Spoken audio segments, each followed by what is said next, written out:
Hello and welcome to Insurance Fraud Files. Today's case is not about a single fire or a single bad decision.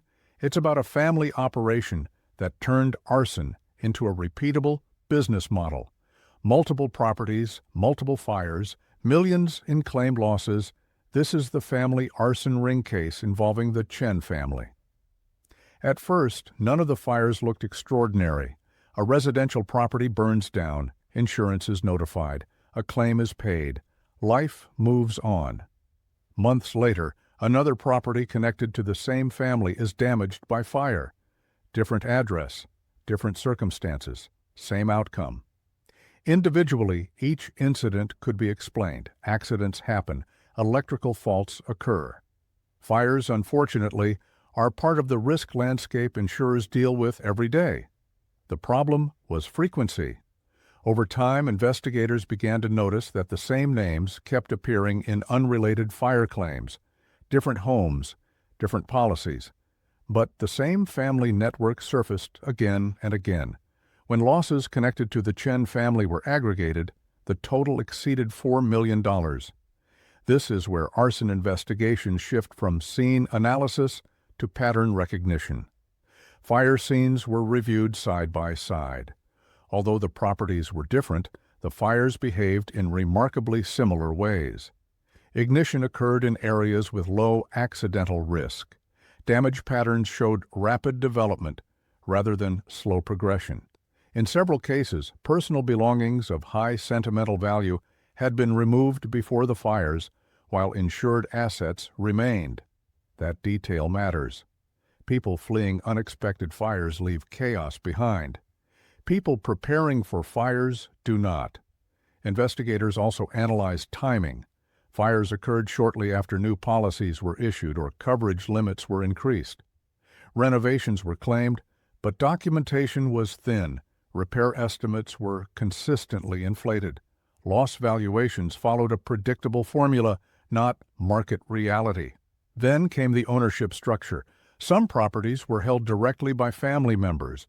Others were transferred shortly before fires occurred. In several cases, beneficiaries changed close to the date of loss. These shifts were legal on paper, but suspicious in context. Fraud often hides behind technical compliance while violating practical logic. The final layer was behavioral analysis. Statements from different family members contained the same phrasing, the same explanations, the same justifications, as if rehearsed. Independent witnesses were absent. Neighbors reported unusual activity before several of the fires, including late-night visits and removal of items from the homes.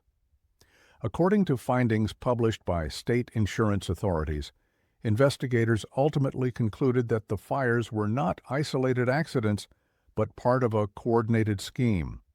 The Chen family had exploited the assumption that insurers examined losses individually, not collectively. That assumption was wrong. Once the cases were connected, the pattern became undeniable. Similar fire origins, similar financial motives, similar outcomes. What looked like coincidence was repetition, and repetition is the enemy of fraud. The Family Arson Ring case shows why modern insurance fraud investigations are no longer about single events.